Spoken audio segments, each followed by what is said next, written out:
going to be fielded at the 10. Kari Monroe on the carry for the Leopards. Comes across the 20, spins out of a tackle to the 25. So the Leopards take over 1st and 10 at the 25-yard line. Kari made a nice move there. He picked up an extra 5 or 6 yards by making a spin. They didn't get a good clean lick on him, and we're ready to play here. See how the Leopards do. Jace Roberts back at the helm now for the Leopards. His first game in 2 weeks now. I still believe anytime you can get over that 25-yard line, you're doing well on the kickoff return. And the Leopards with the ball just across the 25. Give to Witherspoon. Witherspoon off tackle. Picks up a couple of yards. It's going to be 2nd down and about 7. It's always nice to get that first play out of the way, pick up a couple of yards. There was a nice hole there. So the Leopards hope to improve on this. Ball spotted at the 27-yard line. It's 2nd down and 8 for the Leopards on their opening drive. Hope's really crowding up. They got 9 in the box, 10 in the box right now. They're all up in the box. Roberts takes a snap, gives to Witherspoon again off the right side, finds a hole up to the 30, hit hard there, and driven back. The spot is going to be just across the 30-yard line. It's going to be 3rd down and about 4.5 yards. That's a nice tackle out there by Isaac Delaney. He's a 11th grader that did a good job of getting a hold of him and wrapping Witherspoon up. It looked like Witherspoon had a little bit more room than that. It looks like the Bobcats tonight are running a 4-4 defense with a 3-man secondary, 2 on the outside, 4 linebackers, 4 down linemen. So they're really crowding inside, trying to defend the run. Kyle Norris split to the far side for the Leopards. Roberts looking to throw to Norris. Correction, he throws. That's Norris. Complete to the 45-yard line, and that is Norris, is it not? That's Kyle Norris, and I'll tell you something, that's that wide out slant across the middle that's been open for us a lot this year that we've had some success with, Johnny. Right, they ran the slot back where he went out in the flat. Is just about a 3-yard route, and they ran the split in, back in about a 5 or 7 yards and turned back across the field, and he was wide open in that soft spot in the zone. Nice crisp pass for Roberts, his first pass since the concussion. He looks to set up now in the shotgun. 1st and 10 for the Leopards at the 46. Roberts looking to throw, got pressure, escapes, throws, and is hit as he throws. That ball goes incomplete. Yeah, it's incomplete. So it's going to be 2nd down and 10 from the Leopard 46. Roberts had some pressure that time, and I tell you what, they sent number 27. They pulled up there and run a corner blitz on him, and I'm trying to see who our tailback was. It was that Witherspoon picked up a good block. We picked up the Jace had just enough time, but he just didn't quite get it off in time, Mike. Kevin Hare brings in the play for the Leopards, 2nd down and 10. Whenever they're running that 4-4 defense, they're bringing their linebackers. So the passing game is you're going to have a quick shot out of the quarterback. Twins to the far side, split left. Roberts gives to Witherspoon off the left tackle. He gets near the 50-yard line. The spot is right at the 49. So it's going to be 3rd down and about 7 yards. You know, Johnny, we've got a nice little matchup out here on our left flanker. KB Kevin Bryant's got looks like 4 inches on his cornerback. He's covering number 20, so exactly. That might be something we can go to. Looks like a great place for a jump ball. He's isolated one-on-one over here on the left side of the field. Safety cheats over towards Bryant now. Coming in for the blitz. Roberts is going to need to get rid of this one quickly. He does. It's away, and Bryant can't get back to this one as Roberts was hit as he threw. It's going to be 4th down now for the Leopards from their own 49, and the punting team comes to the field. Yeah, they sent Rico Watts in there. He's a fullback, defensive back, a senior that got in there just in time to hit Jace's arm as he let go. And Bryant had broken free there, it looked like. Nothing to take away from Kevin Bryant as quarterback last week, but whenever you have Jace Roberts in there that knows the offense, knows all the pass plays, it brings a new dimension to your offense. It brings a more wide open effect where you can go to a lot more options. Adam Cordell set to punt now for the Leopards. Snap goes over his head. He picks it up back at the 20-yard line, gets a kick away. Very good play by Adam Cordell as he gets it back to the 49, the original line of scrimmage. Heads up play by Adam Cordell. That's what a senior will do for you. We got 9-12 gone here in the first quarter. 0-0. Looks like we're going to take a break, but we'll stay right here, stay live. I would like to thank our friends out at KFC, Kentucky Fried Chicken. Mike Fikes and his crew furnished the chicken for us tonight, and if you want a good buffet, some good chicken, they do chicken right. That's KFC. The Hope Bobcats now setting up on offense. Brock McCorkle, the senior quarterback, gives to his tailback, who's hit quickly at the line of scrimmage. Martez Floyd was the tailback on that play.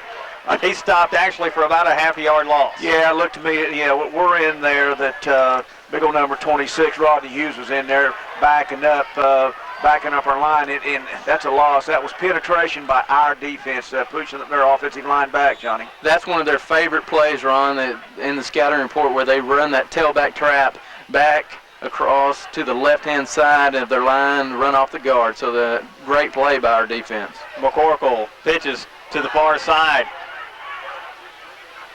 The tailback gets down to the 45. Floyd does. There's something happened there too, Johnny, that you like, and I know you keep talking containment. KB, Kevin Bryant shot across there. Big old number 26, Rodney Hughes, was across there. Turned that play inside, turned it into the linebackers, into the safeties before they could get their heads going. Now, Hope's faced with 3rd and 7. Anytime whenever you can turn that running back into your defense, that allows you a chance to get him down early. If you let him get him all the way to the outside, you're usually, long plays are going to happen. McCorkle looks to throw. Instead, it's a draw play. Floyd on cross for the first down. He's inside the 20, the 10, and is knocked out of bounds near the goal line. Big play on the draw for Martez Floyd, the 6', 165 senior. We missed a couple of tackles back out through there. Kids going the wrong way.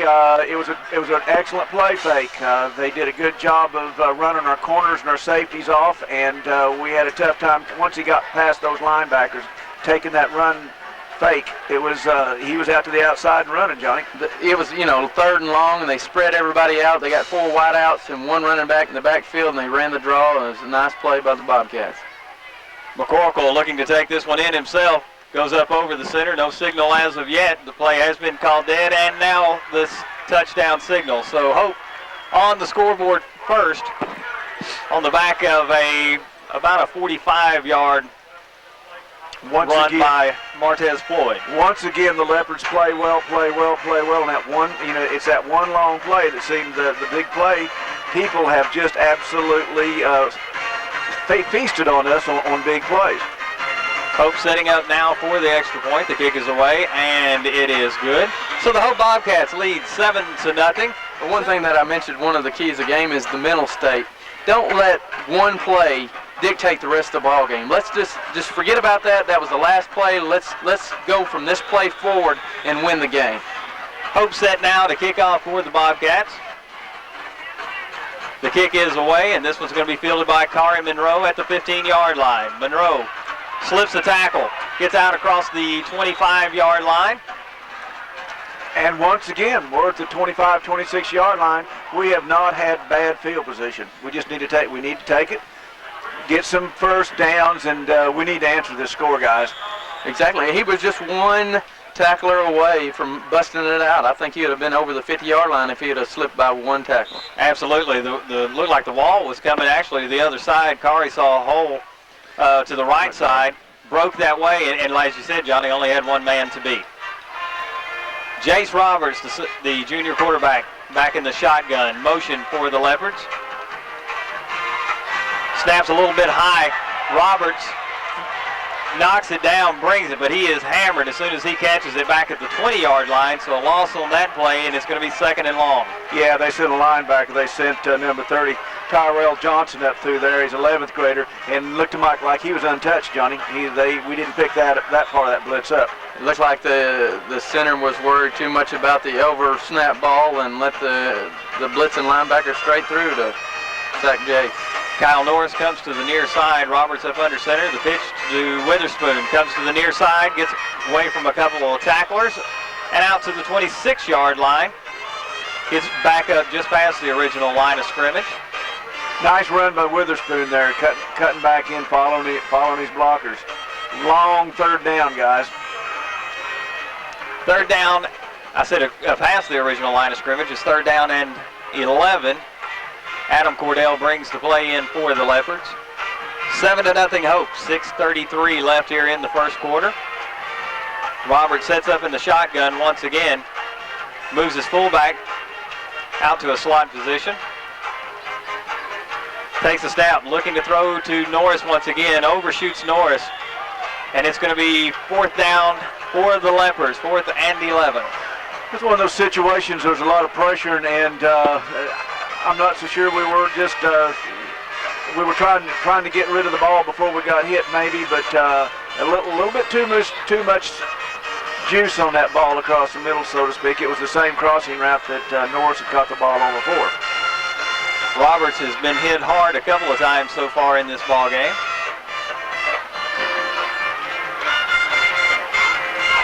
And it looks like Kevin Hare doing the punting now for the Leopards. The left footer gets this one away. It's fielded back at the 44. Nice tackle on special teams there.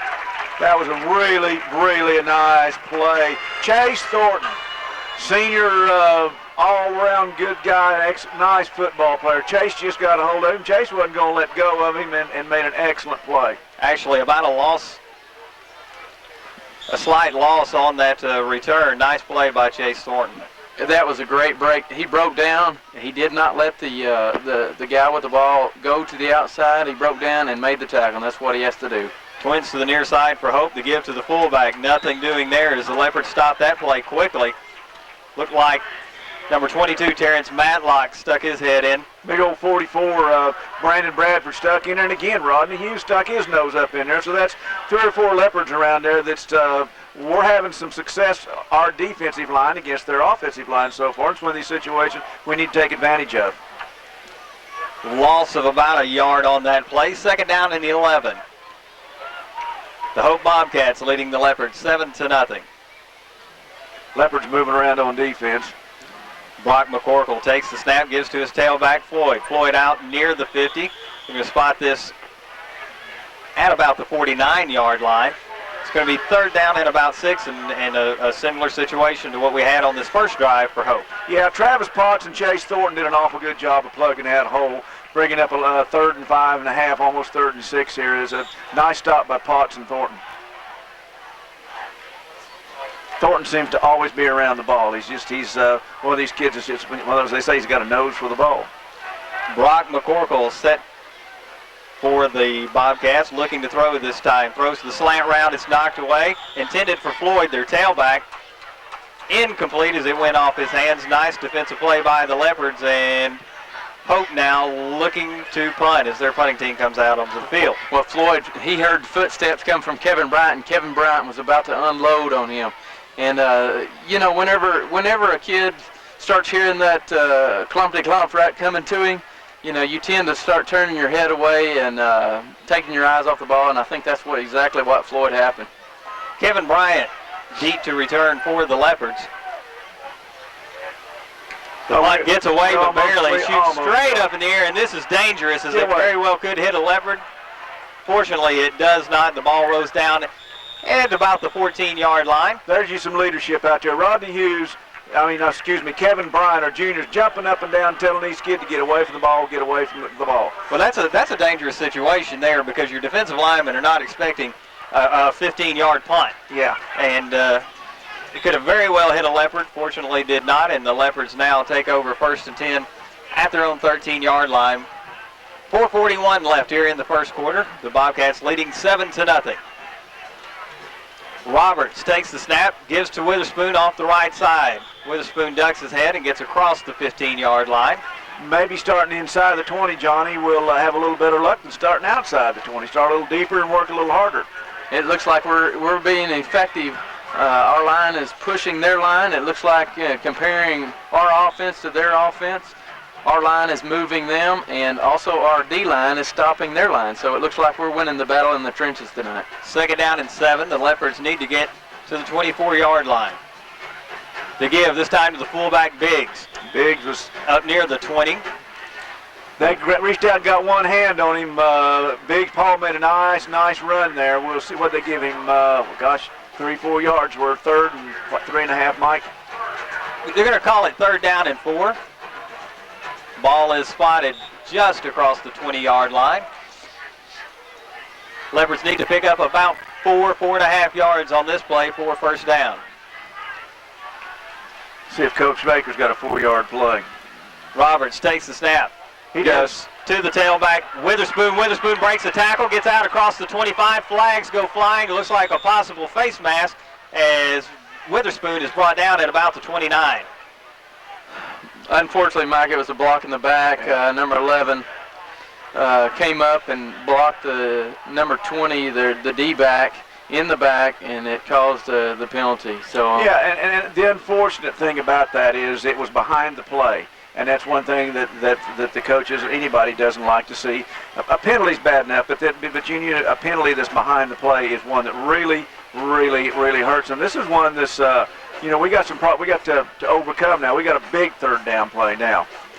What was 3rd and 4 now turns into. Well, they took 10 yards back from the spot, so we're 3rd and 8.5. Ball spotted at the 16-yard line. Yeah, we had the first down and everything, Mike. Mm-hmm. It's from the spot of the foul, since we had forward progress over the 30, brings it back 10 yards, and therefore, we've only got 8 yards for the first down. But still, we got a great matchup over here at Kevin Bryant, and the number 20, he looks like about 5'4" tonight. And I think a jump ball situation for Kevin Bryant would be a great play. Roberts in the shotgun, calls timeout. We're going to take a quick break as well. The Bobcats lead the Leopards 7-0. We're back after this. Back live at at Claude Mann Stadium. The Leopards now at the 16-yard line. It's 3rd down and 8. The Leopards need to get to the 24. Roberts looking to throw. Throwing out to Bryant. He got it across the 40-yard line. First down for the Leopards.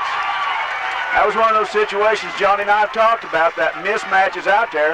That ball was thrown in, and it was just our height taking advantage of a shorter cornerback. The cornerback was all over him but couldn't do anything about it, Johnny. Exactly. And whenever you got that big mismatch, that's kind of like Michael Irving against defensive backs in the NFL. He just has the big height to take advantage of these small D-backs.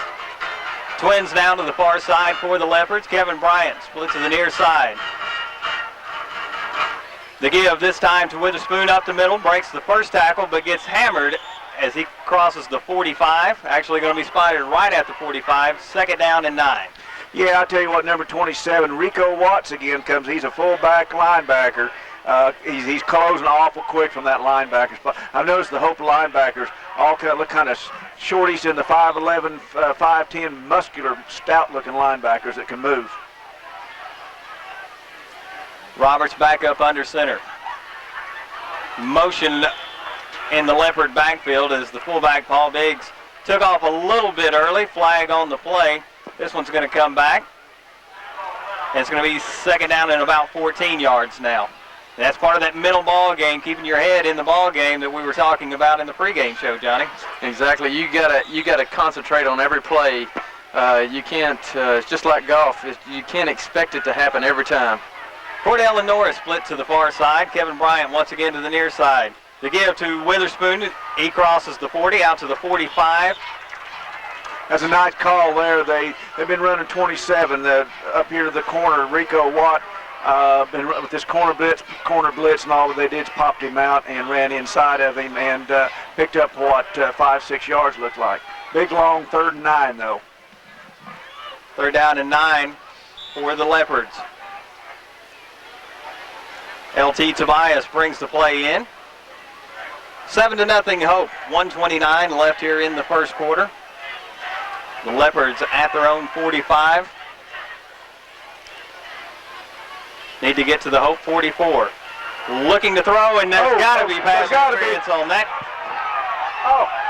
Well, and there's not going to be pass interference. I'm going to assume at this point that they're ruling that ball uncatchable as the ball was intended. It looked like, was that Norris coming across the middle? No, Tobias was coming across the middle, and they're going to rule the ball uncatchable. Uncatchable. Is that the call? Yeah. Well, it wasn't in my eyes, but it looked like to me his hands got tangled up in the arms of the D-back, and I did not see a yellow flag, so I guess they looked to consider me like Tobias was carrying another 160 pounds with him. Well, it's 1:16 left in the third quarter. Watch this tomorrow on Channel 13 on Cox Cable TV, and you can judge for yourself. Hey, and if you disagree with us, call us up and tell us.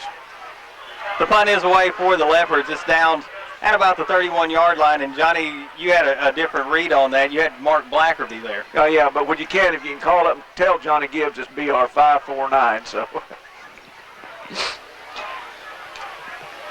First down and 10 now for the Hope Bobcats. Was that Blackerby that was on It was Mark Blackerby that was running the tight end up the middle on the bin route. So McCorkle back up under center.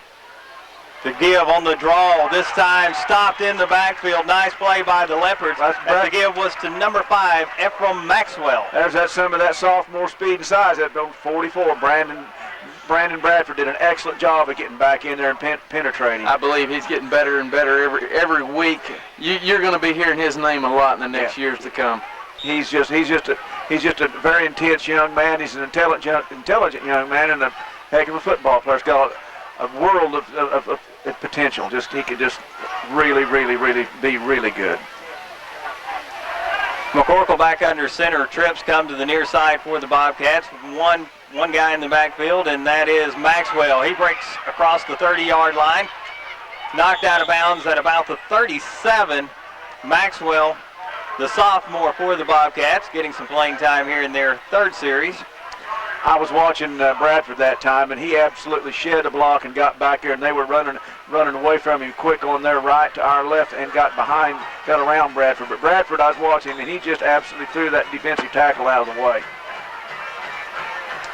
Third down, Michael. This is one of these situations, 19.6 seconds left in the third quarter. We need another stop here. Or in the first quarter. In the first quarter, even. We'll just, what'd I say, third? Third quarter. We are in the first quarter. As Ron said, there is 19.6 seconds left here in the quarter. McCorkle back up under center.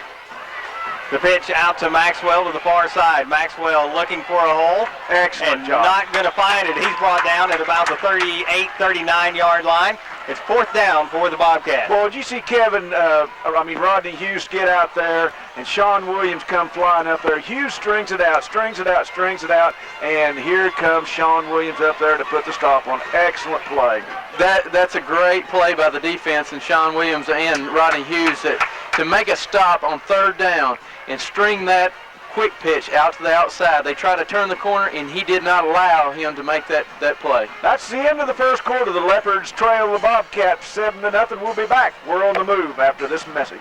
Orr's Furniture in Malvern is a proud sponsor of Leopard Football. We wish the best of luck this year to our new coach Eric Hart and his staff as they begin a new era in Malvern's long and celebrated football tradition. It takes hard work and a lot of teamwork to be a successful organization. Over the years, the Malvern Leopards have proven time and time again that they are up to the challenges that face them every Friday night. At Orr's Furniture in Malvern, we too do our best to make every customer that walks in our door feel welcome and confident that we can help them with any furniture or appliance need they have. We represent some of the most trusted names in the furniture industry: Lazy Boy, Bassett, Sealy, Flex Steel, Maytag, and Frigidaire, just to name a few. Our experienced sales staff is ready to help you select just the right piece you need, from a single table by your chair to a whole house full of quality home furnishings. And we'll deliver your selection free. We offer 6 months same as cash, or use the flexible monthly payment plans we offer. Once again, we are happy to bring you Leopard Football, and we hope to see you soon. Orr's Furniture, Main Street, Malvern, open Saturdays till 4. It's fall. It's cool weather. Your mind thinks of a lot of things. Football. And maybe it's time for a new automobile or to trade that jalopy off. I'm here with Mr. Teeter Chevrolet Olds, and he's got some words for you. Yes, sir. We've got the words and we've got the product. We've got probably over 500 units out here, and I'm looking at a sea of cars. I've got all kinds and creeds and colors of vehicles, all type of sport utilities. We have the high-dollar European cars, the Maximas, the Mazdas, the Lexus. Just whatever you want in the high-dollar European cars, and they all popular new Chevrolet. We've got them here at Teeter's. So come on out and shop us real soon. Remember, like I always say, the more we invest in our youth, the less we'll spend on presents later. Go to OTC to get where you want to be. A small college with big opportunities. get the quality education you need. Affordable classes, convenience too. We bring out the best in you. Ouachita Technical College is the place to be. Enroll today at Ouachita Technical College. You'll find instruction in a variety of high-demand fields, including Cisco, nursing, medical transcription, and others. You can also take your basics to transfer. Call us today, 337-5000. Get where you want to be at OTC. That's 337-5000. Ouachita Technical College is the place to be.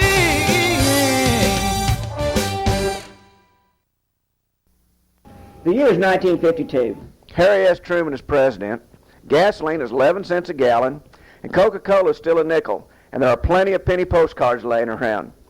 Henry McClure and George McClure Sr. opened the doors to a new real estate business. Now, 50 years later, McClure Real Estate continues to serve the Malvern and the Hot Spring County area with the same dedication and professionalism of the Founding Fathers. The professionals at McClure Real Estate, Danny Regan, Nita Wingo, Beverly Hudson, Deanne Williams, Gene Dugan, Bob Jones, Frank McClure, and George McClure Jr. are here to help you with all your real estate needs. They're locally owned and locally operated for over 50 years right here in Malvern. That's McClure Real Estate, 332-2777, proud sponsors of Leopard Football. Hi, this is Tony Warner from Malvern National Bank, a real community bank. We're working to make your banking as simple as possible. You can now bank from the comfort of your home on your PC with M&B Bank's Access Link. Transfer funds, check balances, pay all your bills through the optional bill pay service. No more checks to write, no more postage stamps to buy. We do it all. It's at www.mnbbank.com. It's just part of Malvern National's commitment to our customers. M&B Bank's a real community bank and proud to sponsor these Leopard football broadcasts. Play as the Bobcats are set to punt the ball away. The lefty for the Bobcats gets this one off a little bit better than that last punt, but it hits at the 34 and bounces back. It's a good Leopard roll. It's going to be spotted at the 39-yard line. And the Leopards will take over first and 10. 20-yard punt, Johnny? I believe so. I believe it's just a little over 20 yards for the punt, net punt anyway. And again, like we said last week, that looked like a Michael Chance sandwich, went out there to hit and backed up. Ron obviously has not played golf with me in the last 4 or 5 years. The golf game has deteriorated. Kevin Hare and Chris Norris, the wide receivers for the Leopards as they come out on first and 10. Roberts gives to Witherspoon up the middle, slips the first tackle, gets out to about the 43-yard line. Nice hard run by DeMond Witherspoon. Well, I'll tell you what, a kid, this Rico Watt, number 27 for Hope, is just all over the ball. He's a nice, quick, sure tackling corner. LT Tobias goes to the far side this time, Norris to the near side. Roberts takes the snap. Pitch out to the far side. Witherspoon wrapped up in the backfield. He's going to get just about back to the line of scrimmage. It's going to be 3rd down and 7. Unfortunately, they did to us what we did to them last time.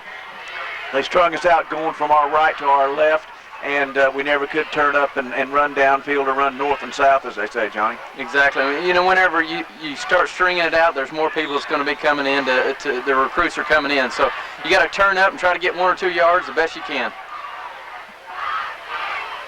Norris comes to the near side for the Leopards. 3rd down and 7. Roberts looking to throw to Norris. He's hit as he throws once again. Norris dives for the ball as it was up in the air, but couldn't quite come back to it. Would have been short of the 1st down either way, and it's 4th down and 7 for the Leopards. And the Leopards just really haven't been able to string together those good plays. Actually would have on that last drive had it not been for that illegal block. That's true, and again, sound like a broken record, but again, that was Rico Watts coming in from that corner out there, and I know our coaching staff will slow him down, make some adjustments on that pretty quick. It looks like Kevin Hare, the punter again for the Leopards. Low snap, he picks it up and gets it away. A line drive kick going to be fielded at the 25. Return man brought down at the 32. Nice tackle out there. Mark Blackerby comes up and makes a good containment tackle. He was the first one to him, and he was the first one to bring him down. So great play by Mark Blackerby. Yeah, Michael, I noticed too that that was theirs. Blackerby really did do a good job and had a little help down there with Daniel Smith. So had some good coverage. Hope takes over 1st and 10 now at its own 33-yard line. 10:32 left in the first half. The Bobcats lead this one 7-0. Broughton McCorkle at the quarterback, gives to his tailback, and he is wrapped up quickly in the backfield by number 44, Brandon Bradford. Brandon Bradford, he shot the gap. He's playing defensive end. He shot the gap between the guard and the tackle, and they were trying to pull one of the guards, and they were running a stack eye. That's three backs in the backfield, and he just ran back there and tackled and hit the tailback very hard and brought him to the ground for about a 3-yard loss. I think Bradford's been in the backfield as much as their fullback has. Looks like now Martez Floyd, the senior, back in at tailback. He doesn't line up at tailback in this particular set. McCorkle looks to throw across the middle, intended for his tailback Floyd. No good. It's going to be 3rd down and 13. We had some pressure then, and he rushed the pass and actually threw the ball behind, a little bit over the head and behind the receiver. So nice pressure by the Leopards. Here we are, 3rd and 13. 3rd down and 13. 9 minutes 50 seconds left here. It's a great time to make a big stop right here. Let's get the ball back and get it back in our offensive hands. Number 19, McCorkle, looking to pass. A swing pass out to the near side. It gets away. There was some question for a moment whether or not that was lateral. It looked to be about 2 or 3 yards down the field.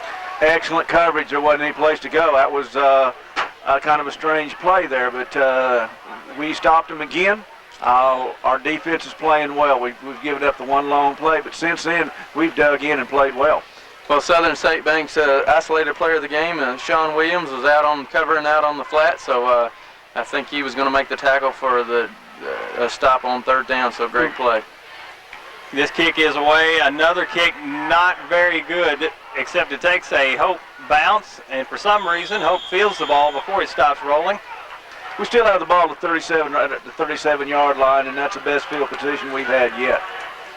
So the Leopards once again with good field position. 1st down and 10, 9:38 left here in the first half. It's been have you guys seen some things that you believe the Leopards are going to play on here? Some weaknesses in this Hope defense. I think we're going to see more of Kevin Bryant out on number 20. They keep running him out. He's at single coverage on Kyle Norris now. I think we'll see more of that mismatch, and I think we're going to see the Leopards throw the ball more. Roberts gives to his tailback, Damon Witherspoon, out across the 40-yard line. He's tripped up there. Ball's going to be spotted just across, right at the 42-yard line. 2nd down and about 7. Ron, that was our bread and butter play all year, that we're running off the tackle. And, whenever you're out of the eye and you can run off the tackle and gain 5 yards in a cloud of dust, hey, we'll take that every time. That means that our line is blocking. Our fullback is running up there and taking on the linebacker, and that's allowing us to get 5 yards. Excellent point. Norris goes to the far side. Tobias to the near side for the Leopards. Roberts takes the snap to give, this time to his fullback Biggs. Biggs gets out to about the 45-yard line. Nice gain as he had to fight for every inch he got there. He fought for it, and he just came up, probably looks like, what a spot. That's what you have the fullback for. He is the pounder. He's the man with the guy that he's taking on the linebacker one-on-one with the ball. So, that was great, tough yards by our fullback. We've got the last 2 spots, we've got a couple of pretty tough spots. In other words, I don't agree with them. 3rd down and 2 now for the Leopards at their own 45. They give to Witherspoon across the 45, out to about the 49-yard line. That's going to be a 1st down for the Leopards. That's just the 3 yards of cloud of dust and good hard-nosed Malvern Leopard football. Pounded in, all of a sudden you can pop the pass, Johnny. Yes, sir. And it gets back to that we are running right off that tackle, and our guys are we are blocking. We are doing a great job. And let's see, who is that on this side of the line? That's Mark Blackerby at tight end, and Kevin Hare split to the near side.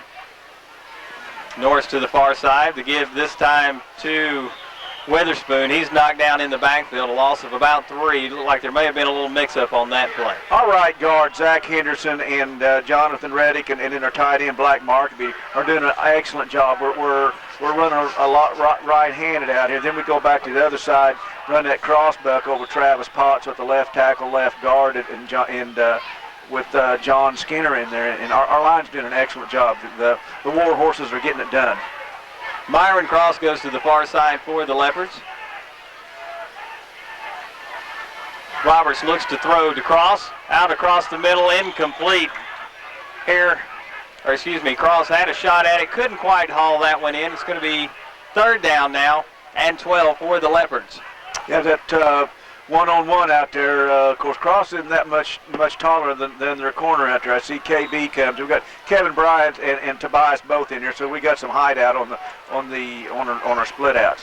Kevin Bryant in the ball game now, splits to the far side, twins to the near side for the Leopards. Roberts looking to throw. He's looking for Bryant along the far side. He hauls it in at the 25 down to the 10. He's knocked out of bounds at about the 5-yard line. They're going to spot that one. What a play, what a grab by Kevin Bryant. Once again, it's that mismatch we talked about. 6'1" against looks like about a 5'8", 5'7" cornerback. Plus Kevin just ran past him too. Exactly. He got to the outside, and Jace put a pinpoint pass, and he floated it out over his left-hand shoulder on his outside shoulder, and it was a great place and great catch by Kevin Bryant. That also brings back that he did have the protection to throw that pass, and it gets back to our line is holding them, and that allows us to have a big play. 1st down and goal to go now for the Leopards. Ball at the 5-yard line. The give to Witherspoon comes across the right side. Many people there, but he makes his way down to the 2-yard line. Well, Witherspoon's not a big kid, but I want to tell you something. He ducked his head, kept his feet high, and he picked up 3 tough yards there that they could have thrown him for a loss. Did an excellent job there. You know, that's what a running back has to do whenever they're giving you containment. They're shutting off the outside. He has to cut up to get those tough yards, those 1-2 yards that he has to get. And therefore, we got 3 yards out of that play. So, DeMond Witherspoon, he made a heads-up play. He was in the ball game, and he made a great play on that one. Roberts up under center for the Leopards. The give to Witherspoon again up the middle. He's in. Touchdown, Malvern. Malvern on the scoreboard tonight. 6:31 here in the first half. You know, that's kind of nice to turn around and for Kevin Bryant to get us down to the 5-yard line on the long play. We've been giving up the long play. Now we've shown that we can make the long play, followed up with a touchdown, and Leopard's done a great job here. All important extra point, Mike. Absolutely. The kick is up, and it looks to be good. It is. 7-7 now. The Leopards and the Bobcats tied up here in the first half, and we are back live at Claude Mann Stadium. The Leopards just scored to tie this one up. They get the kick away, and it is going to be fielded at about the 10-yard line. Out across the 30, the 35 to the 38. Big run back there. Boy, I tell you what, J.R. Conway, a wide receiver, defensive back senior, had a head of steam, and he was a motor until I didn't even see which Leopard stopped him. Was that number 50? Adam Cordell. Adam Cordell on the stop for the Leopards. I wasn't sure we were going to see Adam again. He hasn't punted since that initial punt when he was knocked down after the high snap, but obviously able to play. McCorkle under center, gives to his tailback, dropped in the backfield. Nice play as the Leopards now playing with a lot of confidence on defense, particularly with Brandon Bradford. Monzel Davis. There's Monzel Davis, 11th grader, and guess who's right there beside him? Old number 44, Brandon Bradford. These kids are really playing hard. We're looking out there at Travis Potts is jumping up and down. He wants to hit somebody too. The Leopards are looking good, fired up. I'm telling you, whenever you have good things happen to you, mentally, you will be in the ball game. You're ready to fight for what they've got. So I'm glad to see that. McCorkle back under center for the Bobcats. Gives to his fullback. Breaks across the 35 into the secondary now. That is Martez Floyd going to be knocked out of bounds inside the Leopard 35 down to about the 34. And Hope looking to turn the tables quickly. Well, that was a good thing that the Southern State Bank key player was there because Sean Williams just saved a touchdown. That was one of those situations. Hope hit a quick hitter on us. We're fired up, and they caught us and just ran the ball past us. They didn't block us out of the way. We just overran the ball, and our linebackers were charging it, and they got behind us. First down and 10 now for the Bobcats at the Leopard 33-yard line. To give to the fullback. Not much running room there. That's the same two kids, Brandon Bradford in there, and that's number 32. I tell you what, is that 12? Oh, it's 20. That's Terrence Matlock. Okay, it is. Matlock and Bradford on the stop, and they're all over them. Our linebackers are playing well. Second down and 10 now for the Bobcats. 5 minutes exactly remaining here in the first half of play. It's 7-7. McCorkle up under center.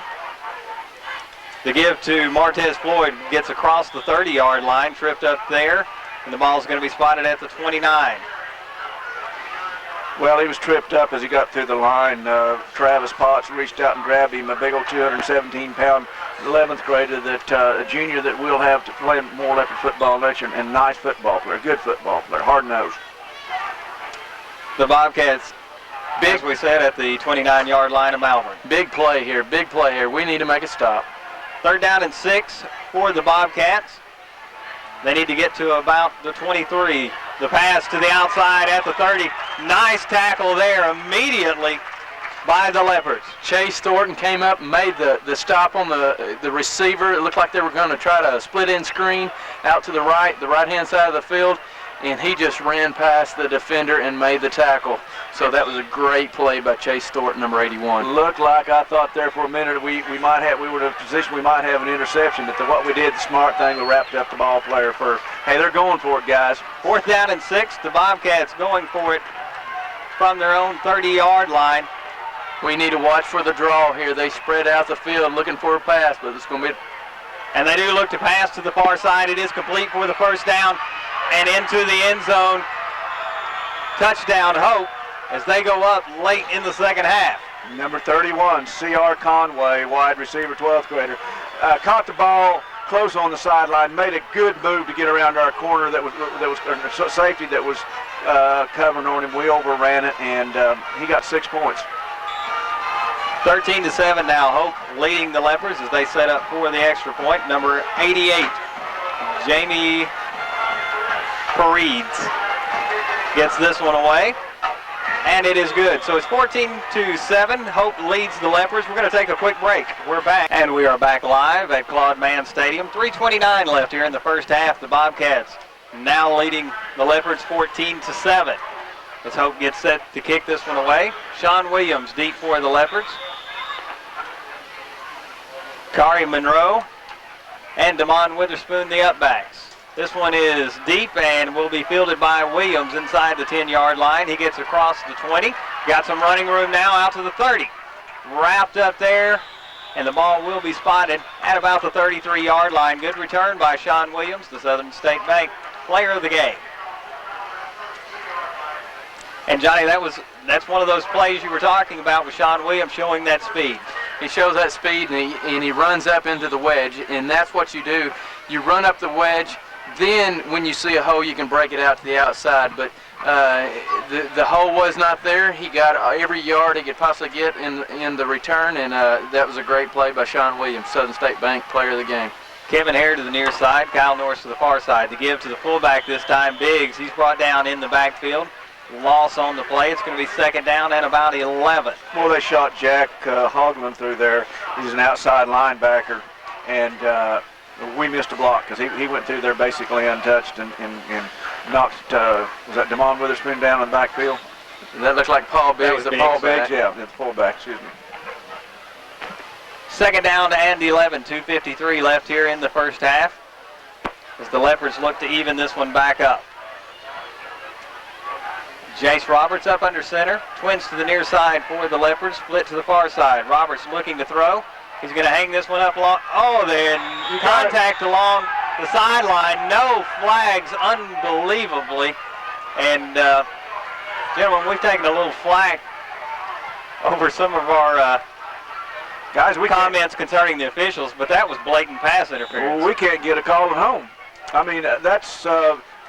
that was definitely, the ball was in the air, and you cannot impede the receiver's progress to the ball once the ball is in the air. The ball was plainly in the air. The kid hit our receiver, and no flag. So Twins once again to the near side for the Leopards. Split left, Roberts in shotgun. Takes the snap to give this time to Witherspoon up the middle. Gets across the 35 out to about the 36. There's a flag on the play. It could be defensive offsides. It's possible since they were trying to blitz really quick. And they're going to call legal procedure.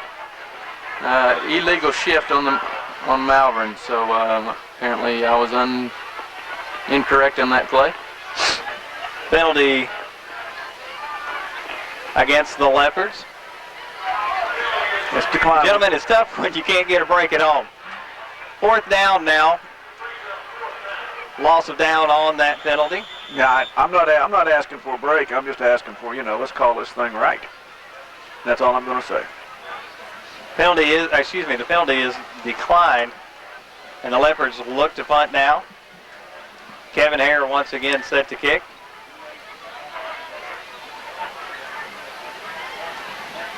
Good snap.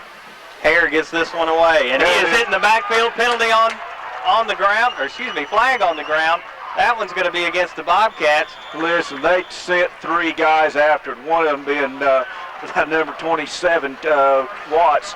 But they did get there late, and they did hit him. That was obvious. They had to call that one, Johnny.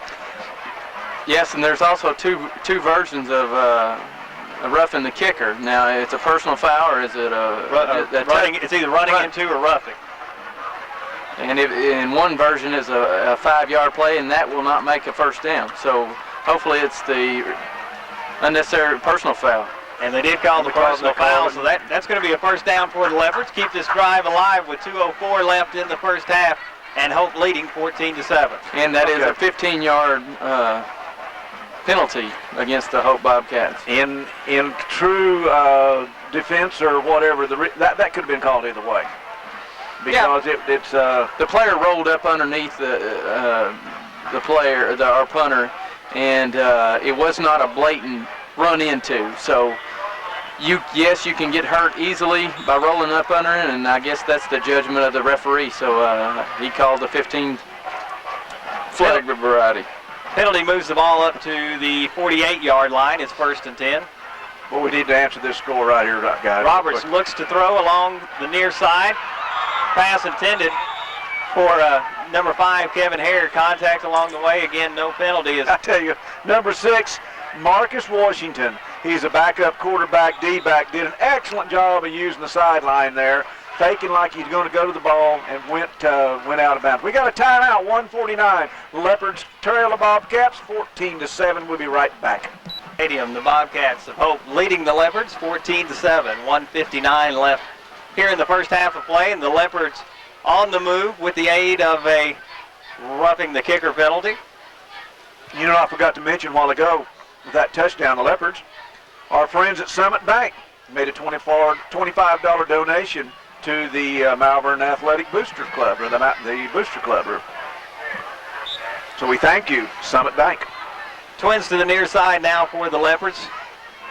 One split to the left to give to Biggs up the middle. He is wrapped up quickly. Loss of about a half a yard on the play. I don't know whether we let the defensive end go there, Johnny, or did he just come through like that? Yeah, we're running the trap, and you tend to leave a defensive end untouched. So whenever you run that trap, you got to hit it quick. And Paul Biggs was running down the line, and number 89 for the Hope Bobcats kind of rode on his back into the line. So we got 0 yards out of that game. Isaac Delaney on the tackle for the Bobcats. Roberts up under center. This guy fakes to give to the fullback. Roberts going to follow his tailback out across the 40-yard line, or right at the 40-yard line, where he is hit hard by number 20, Jeremiah Wesley. I think this is a case where, 4th and 5, we got at least 6 yards out of that play. Let's go for it. We're past midfield. It's only 1 minute to go in the ball game. And it looks like to me that Coach Hart and the coaches look like they might be wanting to go for it. 55 seconds. The clock continues to roll. I believe we'll probably run this down inside of almost 30 seconds before we snap the play somewhere in there. probably call timeout. This is something the Leopard coaches have done, run it down to 1 or 2 seconds and then call timeout. Roberts is telling the official right now. With 2 seconds left on the play clock, timeout is called. We're going to take a quick break as well. Bobcats leading the Leopards 14-7 with 36 seconds left here in the first half. We're back after this. And we are back live at Claude Mann Stadium. The Leopards down 14-7 to the Hope Bobcats. And looks like the Leopards are going to go for it here on 4th down and 4 from the Hope 42-yard line. The Leopards needing to get We've got our mismatch to about the 37. Kevin Bryant over here on the short corner. Roberts gives to his tailback Witherspoon. Witherspoon stopped short of the 40-yard line, so the Bobcats are going to take over on downs with 31 seconds left in the first half. Tried to spread the field there, Michael and Johnny, and had it spread out, but they had an inside linebacker. That middle linebacker stayed home, and Keto on our tailback, which most middle line linebackers are taught to do. 31.7 seconds left in the half here. And we don't look, I personally don't look for Hope to set on this one. Oh, I don't either. Not with the success they had on their last drive. McCorkle back under center. Leopards playing deep. McCorkle looks to throw, gets this one away. It is picked up by number 81, Chase Thornton. They're going to rule it incomplete. Chase had a diving stab at that one, almost picked it off. Yeah, it's ironic that the guy called it no good behind him, and the guy that was looking at his hands didn't make the call. So look at that. 26 seconds left in the half, and see what you think. I can say one thing. At one time, I did carry a flag in red, black, and white years and years and years ago. The call was it was a good call. I'm not sure the right guy made it. McCorkle back under center for the Bobcats, looking to throw. He's got pressure, looking to set up the screen. It is no good. As number 26, Rodney Hughes. Rodney Hughes laid his ears back and just went through there untouched and really played havoc with that play. 3rd down and 10 now for the Bobcats. 22 seconds left here in the first half of play. Hope leading 14-7. The Bobcats break huddle. 3 in the backfield for the Bobcats. McCorkle gives to his tailback, fumbles it, and recovers it back at his own 36-yard line. Very fortunate there. As the clock continues to roll with 10 seconds left, there's been a timeout called by Malvern. They're going to force Hope to punt this one away. Nice defense there by the Leopards. 10 seconds left here in the first half. And awful good pressure, guys. Really. We had linebackers and linemen back in there on that all 3 downs, absolutely causing havoc, and Hope couldn't get anything going. And this could be interesting as well. Hope has not really gotten off a good punt yet. It's not that he's been pressured, just Malvern coming off the side of his foot. I think you would bring everything you've got to block this punt. Sure. Even if you do knock the punter down, seconds have ticked off. Even though they would get a first down. You're talking about at the 50-yard line. They don't even have a chance, but one extra play. But still, we still have KB back here. He could take it to the house with one missed block. So Leopards bring the pressure. Punter gets this one away. It's a line drive, bounces at the 30. Bryant starts to field it, then decides to let this one go. Probably a good move as time runs out. That's the end of the first half of play. The Leopards behind in this one, 14-7. This is Tony Warner from Malvern National Bank. This year's really been another great year for MNB. First, in January, we launched Malvern's first internet banking webpage with a news and information service. It's all you need to get started in your day and to do your banking as well. Second, we were again chosen Malvern's #1 bank in the Malvern Daily Record's Readers Poll, but also Malvern's best business. And for that, we say thanks. We hope you know how much we appreciate your great comments about us and how much we appreciate your business. M&B Bank's a real community bank. It's fall. It's cool weather. Your mind thinks of a lot of things. Football, and maybe it's time for a new automobile or to trade that jalopy off. I'm here with Mr. Teeter Chevrolet Olds, and he's got some words for you. Yes, sir. We've got the words and we've got the product. We've got probably over 500 units out here, and I'm looking at a sea of cars. I've got all kinds and creeds and colors of vehicles, all type of sport utilities. We have the high-dollar European cars, the Maximas, the Mazdas, the Lexus, just whatever you want in the high-dollar European cars, and the all-popular new Chevrolet. We've got them here at Teeter's. So come on out and shop us real soon. Remember, like I always say, the more we invest in our youth, the less we'll spend on prisons later. The year is 1952. Harry S. Truman is president. Gasoline is 11 cents a gallon, and Coca-Cola is still a nickel, and there are plenty of penny postcards laying around. Henry McClure and George McClure Sr. opened the doors to a new real estate business. Now, 50 years later, McClure Real Estate continues to serve the Malvern and the Hot Spring County area with the same dedication and professionalism of the Founding Fathers. The professionals at McClure Real Estate, Danny Regan, Nita Wingo, Beverly Hudson, Deanne Williams, Gene Dugan, Bob Jones, Frank McClure, and George McClure Jr. are here to help you with all your real estate needs. They're locally owned and locally operated for over 50 years right here in Malvern. That's McClure Real Estate, 332-2777, proud sponsors of Leopard Football. Orr's Furniture in Malvern is a proud sponsor of Leopard Football. We wish the best of luck this year to our new coach Eric Hart and his staff as they begin a new era in Malvern's long and celebrated football tradition. It takes hard work and a lot of teamwork to be a successful organization. Over the years, the Malvern Leopards have proven time and time again that they are up to the challenges that face them every Friday night. At Orr's Furniture in Malvern, we too do our best to make every customer that walks in our door feel welcome and confident that we can help them with any furniture or appliance need they have. We represent some of the most trusted names in the furniture industry: Lazy Boy, Bassett, Sealy, Flex Steel, Maytag, and Frigidaire, just to name a few. Our experienced sales staff is ready to help you select just the right piece you need, from a single table by your chair to a whole house full of quality home furnishings. And we'll deliver your selection free. We offer 6 months same as cash, or use the flexible monthly payment plans we offer. Once again, we are happy to bring you Leopard Football, and we hope to see you soon. Orr's Furniture, Main Street, Malvern, open Saturdays till 4. Go to OTC to get where you want to be. A small college with big opportunities. Get the quality education you need.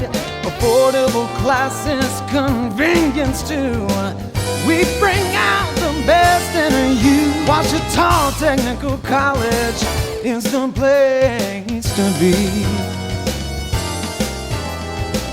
Enroll today at Washita Technical College. You'll find instruction in a variety of high-demand fields, including Cisco, nursing, medical transcription, and others. You can also take your basics to transfer. Call us today, 337-5000. Get where you want to be at OTC. That's 337-5000. Washita Technical College is the place to be. One of the coaches is just coming through the press box informing us that Keith Traylor in attendance at the ball game tonight. What a great football player Traylor is and was. Kickoff fielded back at about the 10-yard line, returned out to nearly the 25. Keith Traylor, of course, everything here at Malvern in his career from 85, is that correct? From 85 to 88 for the Leopards? Yeah, I went on to 85 to 87, I'm sorry. Junior College All-American, NAI All-American two years in a row, Denver Bronco, Kansas City Chief, and now with the Bucks. And you can watch old Keith play every Sunday except Sunday. I guess he's off. He's with the Chicago Bears. What did I say? You said Bucks, but that's okay. You give to the tailback for the Bobcats. That's Maxwell getting out to the 40-yard line. Correction, not Maxwell. That's Martez Floyd. He's run out of bounds at about the 41-yard line. It's first down and 10 for the Hope Bobcats. That was a big gainer, Johnny. That's something that the defense didn't want to do in that first play from scrimmage in the second half. I'm sorry. They ran the quick pitch to the outside, cracked back on the linebackers. Not allowed our linebackers to get out to pursue that tailback, and he allowed him to get 14 yards. So that was a pretty good play on the Hope Bobcats. Pitch this time to the far side. Floyd on the carry. He's brought out of bounds at about the 43-yard line. Excellent play out there by Corey Monroe. Corey shows his speed. They ran it left and they turned around and ran it right. Hey guys, looks like the Hope coaches think they can get wide on us or something, because so far that's been the game plan. 2nd down and 8. we have to remember, we know that our coaches do an excellent job of adjusting at halftime, but we also have to remember our opponents make some adjustments too. 2nd down and 8. The Hope Bobcats at their own 44-yard line. To give this time to the tailback up the middle. He's knocked down at the 50. It's going to be 3rd down and 3 yards. He was met, Rodney Hughes there, stopped him right at the 50-yard line. Brings up 3rd down, doesn't it, Mike? It does. Martez Floyd goes limping out of the game. I will assume we will see the return of number 5, Ephraim Maxwell, the sophomore. Maxwell's an awful good back for a sophomore. Got good speed, good moves. We need to contain him too. And it is Maxwell lined up at tailback for the Bobcats. The give is to Maxwell. He's up across the 50-yard line down to the 45, fights his way down to about the 42-yard line. Another 1st down for the Bobcats, as thus far they seem to have the momentum coming out of the second half. Gosh, we looked like we had Maxwell stop there. He'd made the 1st and 10, but he picked up another 6 yards just by keeping those feet pounding, twisting, fighting for the extra yardage. A fresh tailback can come in and give you that kind of a problem too, Mike. 10:28 here left in the 3rd quarter. The Bobcats leading 14-7. The pitch out to Maxwell to the far side. Chase being given, and tackle made. Looks like they're going to spot this one at about the 43-yard line. Tackle made by number 64, Travis Potts. Travis traced him down all the way from across the field and got some help right there at the end by Corey Monroe. And it's one of those, Potts just wasn't going to give up on him. He was behind him and trying to close on him and got an angle and finally caught him.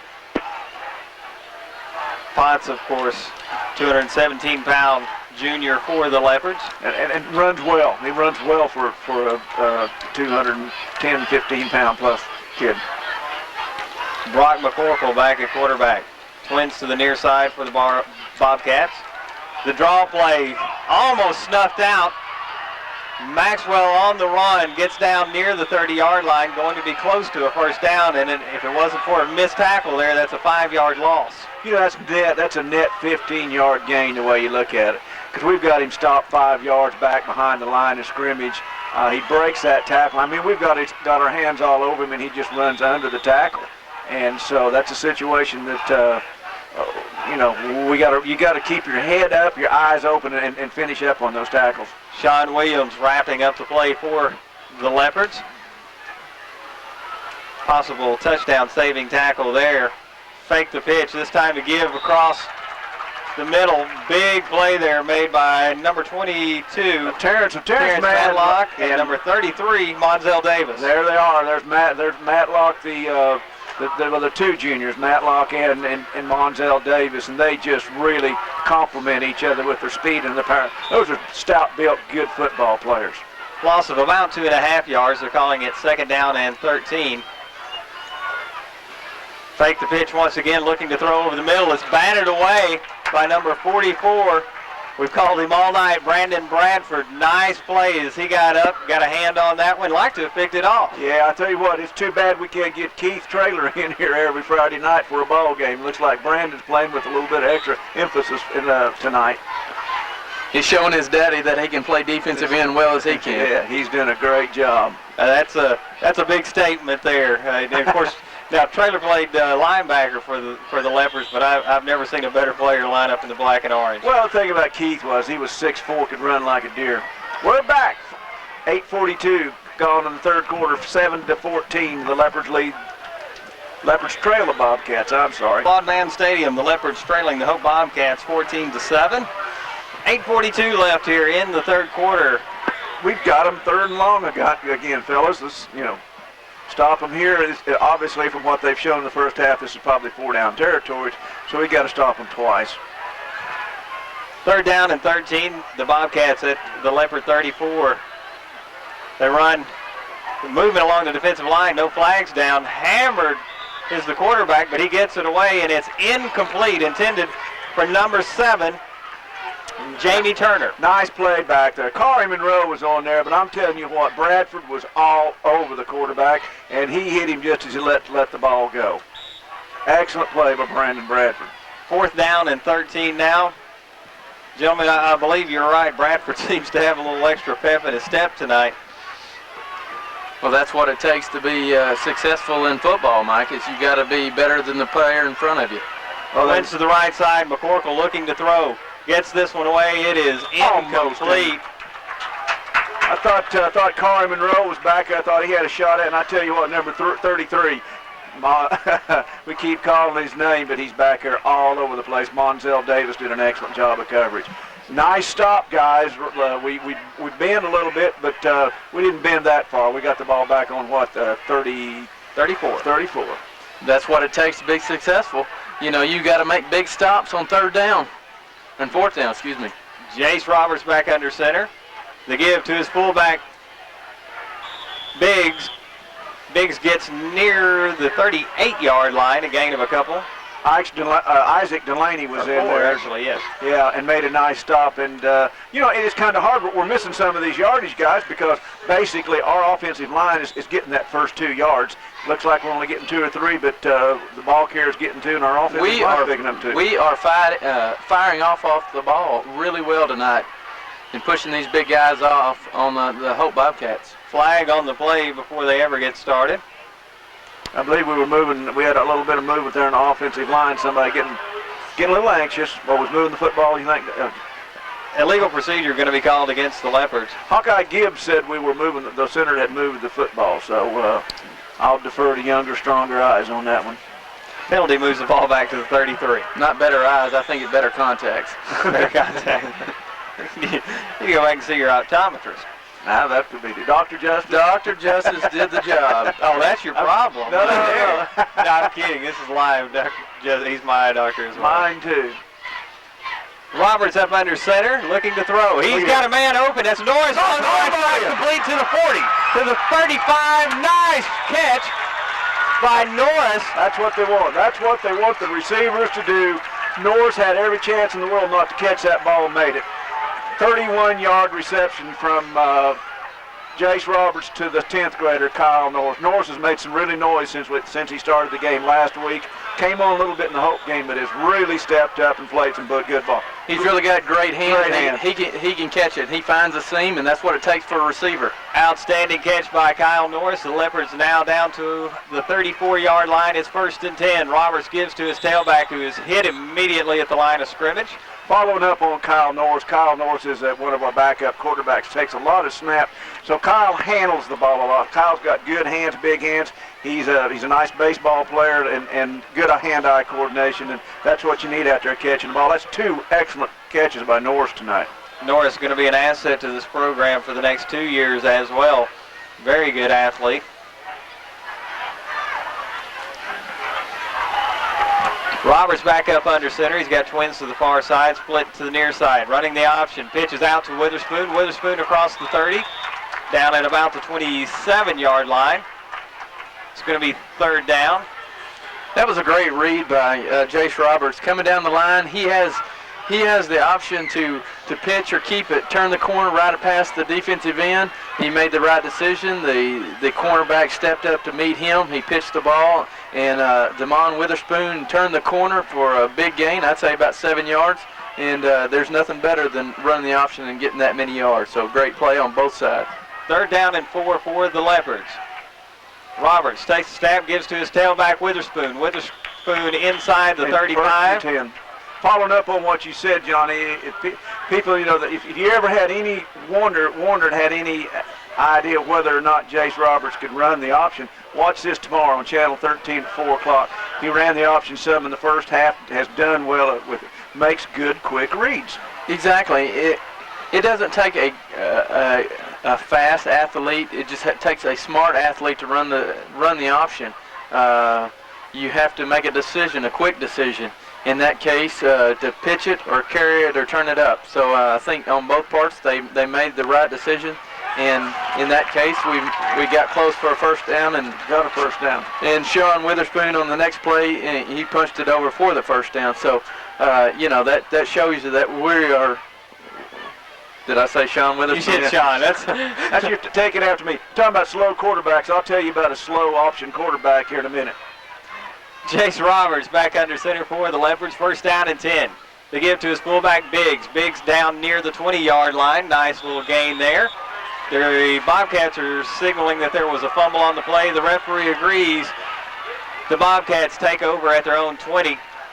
Gosh, guys, I think that's the first time we fumbled the ball, and I don't even remember the last time we fumbled the ball. Tough break for the Leopards. We got them down just on that 20 and a half, 21-yard line. We need to make a stop here.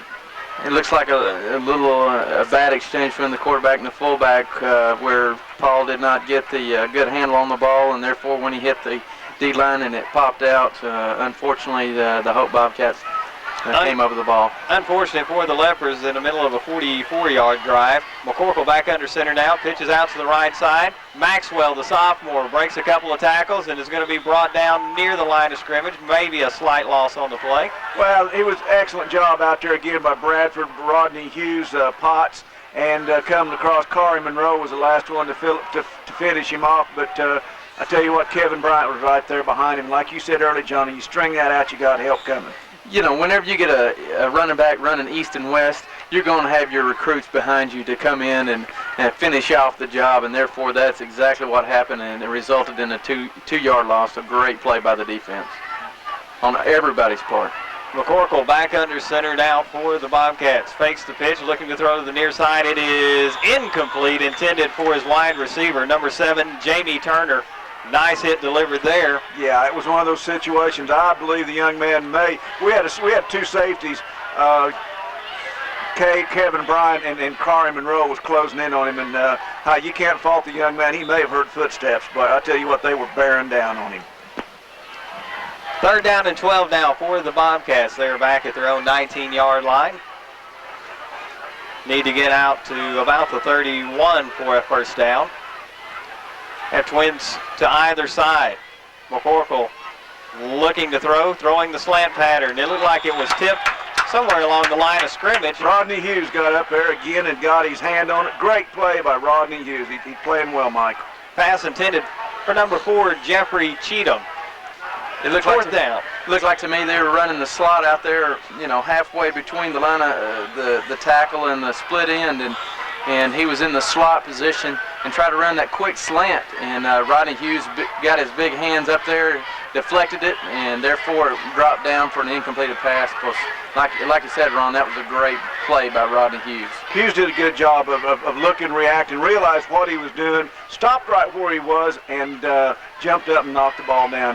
Hughes just continues to play better and better and better and better. He read that it was a two-step drop and that the quarterback was going to release it. He did not have time to hit the quarterback, so therefore he got rid of it. This punt gets away. Nice. Best punt Hope's had all night. Fielded at the 49 by Bryant, who fumbles it, picks it back up, and is going to be dropped back at about the 48-yard line. Ball definitely took a Leopard bounce then because Kevin Bryant had taken off to his right. Looked like he forgot to take the ball with him. Bounced right back up, and he came back around to his left and saved what could have been disaster. Ball spotted back at the 48. First down and 10. Once again, good field position. Yeah, we're 14-7, trailing the Bobcats, and we got a chance to close the gap right here. Roberts back under center, looking to throw to the near side. Almost picked off, as it looked like that one was tipped as well, gentlemen. I couldn't tell. It looked like it was either number 85 or 78. Looked like it could have been Ryan Brown. Pass intended for the senior number 5, Kevin Hare. Or Jason Lamb. One of them got their hand up on it. John, did you see which one it was, the Bobcat that got it? No, I missed that, Ron. Once again, receivers to either side for Roberts. Takes the snap, this time gives to his tailback, who is hit immediately in the backfield. Damon Witherspoon dropped back at the 45, loss in the play. It's going to make it third down and about 13 yards. Tyrell Johnson shot across there. He's they're one of their linebackers. And junior that's playing very well. One of those stout-built, strong, quick linebackers we were talking about. I mean, he was across there and got him hard. Kevin Bryant back into the game for the Leopards. He comes in a twin set with Kyle Norris to the near side. Roberts back up under center. Another long throw, this one intended for Bryant on somewhat of a post pattern. It is incomplete. The Leopards going to have to punt this one away. Still behind here, 14-7. 4:09 left in the third quarter. It's like two heavyweight fighters here hitting each other, and see who's going to buckle first. It's a hard-fought, typical Hope Malvern football game. Leopards now set to punt.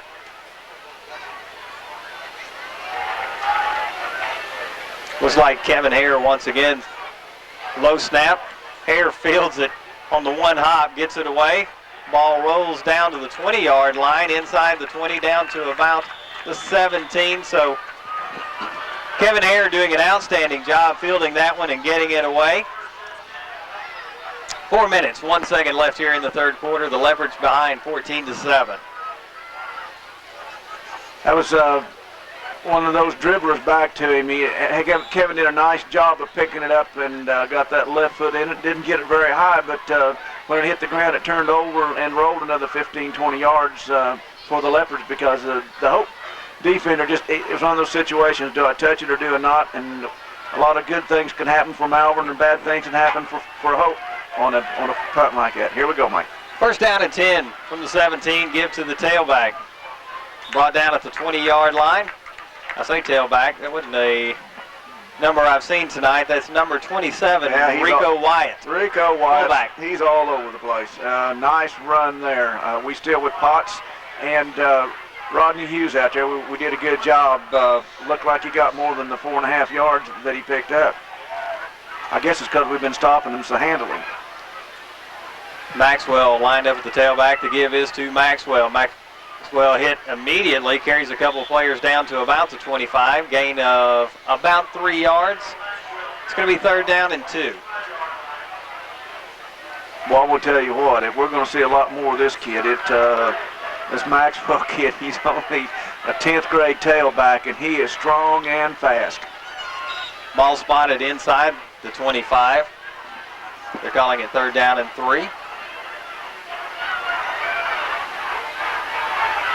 Bobcats need to get just past the 27 for the first down. The give to the fail. Fullback knocked down immediately at the 25-yard line, and that is Rodney Hughes. Rodney Hughes, he bulldogged Rico Wyatt right then as he got the ball, and there was no place for him to go. Once again, Johnny, the Leopards step up and stop the Bobcats. Exactly, and I think that Rodney Hughes is coming into his own, playing that outside linebacker. He's not allowing anybody to the outside. He's stopping the hole. He's blitzing. He's taking on those fullbacks and tailbacks on, and he's playing an excellent defense, and he's a big asset for the Leopards defense. Kevin Bryant set to receive the punt for the Leopards. There, it's over their head finally. That one is going to be partially blocked. Get away from it. He gets away from it.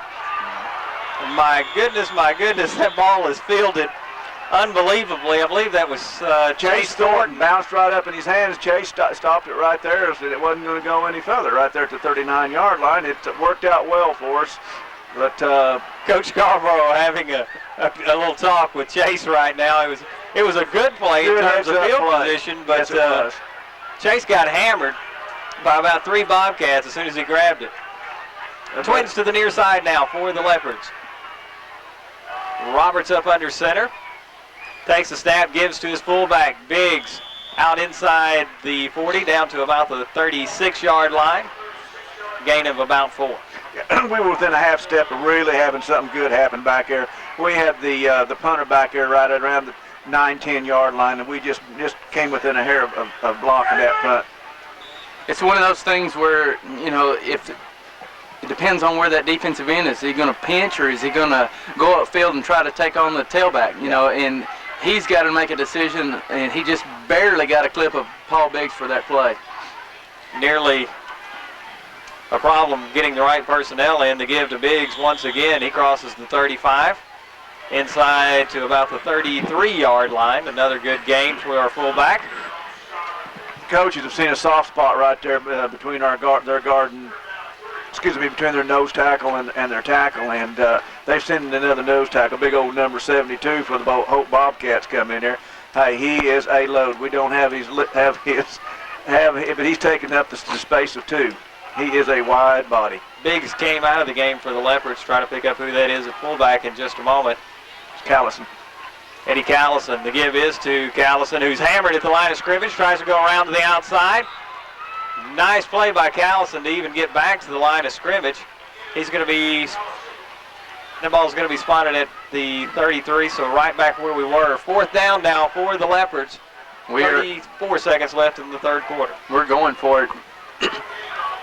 And this is a good place to go for it, gentlemen, as well inside your opponent's 40-yard line, down by 7. And you know, and with our defensive coaches, that we've shown the offensive coaches that we can stop this bunch, and we've held them to 14 points, and we got all the confidence in our defense is the reason we're going on this 4th and down. Plus, we've had some good things happen to us.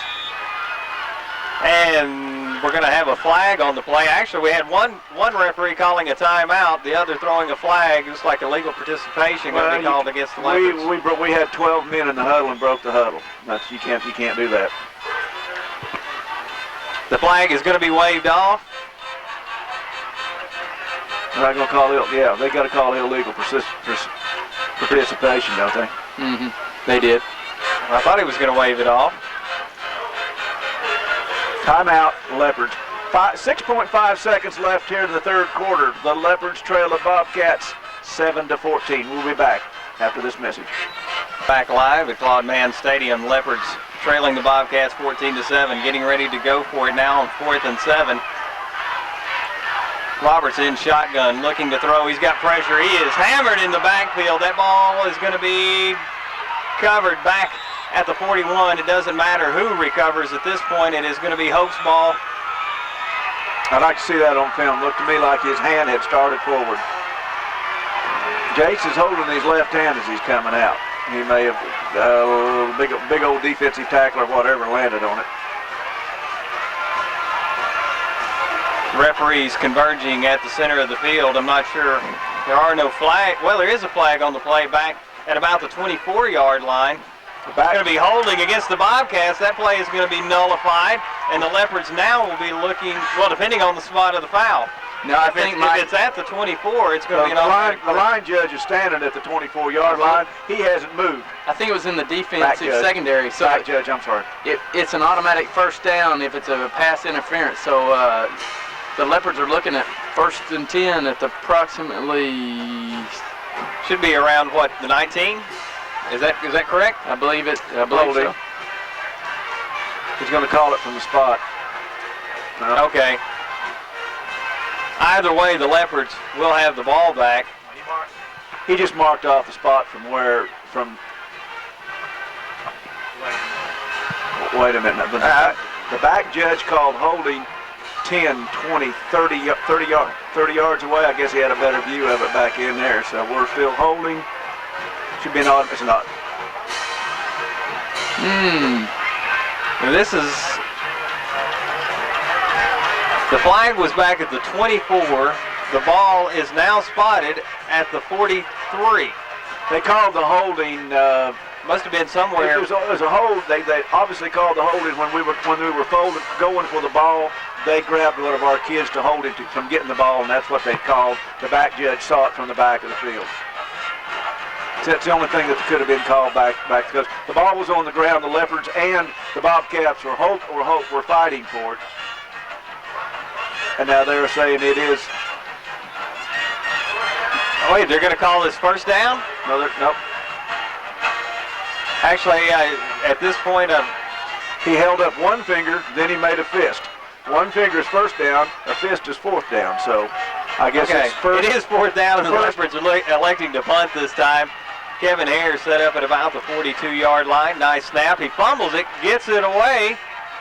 Barely. This ball is going to hit at about the 24 and roll inside the 20 to about the 16-yard line. That was the first 4th down, I guess is what he's trying to tell us. That's the end of the third quarter. We fought to a even draw here in the third quarter. Fourth quarter we'll be back with this Leopard trailing the Bobcats 7-14. Go to OTC to get where you want to be. A small college with big opportunities. Get the quality education you need. Affordable classes, convenience too. We bring out the best in you. Washita Technical College is the place to be. Enroll today at Washita Technical College. You'll find instruction in a variety of high-demand fields, including Cisco, nursing, medical transcription, and others. You can also take your basics to transfer. Call us today, 337-5000. Get where you want to be at OTC. That's 337-5000. Washita Technical College is the place to be. Hi, this is Tony Warner from Malvern National Bank, a real community bank. We're working to make your banking as simple as possible. You can now bank from the comfort of your home on your PC with M&B Bank's Access Link. Transfer funds, check balances, pay all your bills through the optional bill pay service. No more checks to write, no more postage stamps to buy. We do it all. It's at www.mnbbank.com. It's just part of Malvern National's commitment to our customers. M&B Bank's a real community bank and proud to sponsor these Leopard football broadcasts. It's fall. It's cool weather. Your mind thinks of a lot of things. Football, and maybe it's time for a new automobile or to trade that jalopy off. I'm here with Mr. Teeter Chevrolet Olds, and he's got some words for you. Yes, sir. We've got the words and we've got the product. We've got probably over 500 units out here, and I'm looking at a sea of cars. I've got all kinds and creeds and colors of vehicles, all type of sport utilities. We have the high-dollar European cars, the Maximas, the Mazdas, the Lexus, just whatever you want in the high-dollar European cars, and they all popular new Chevrolet.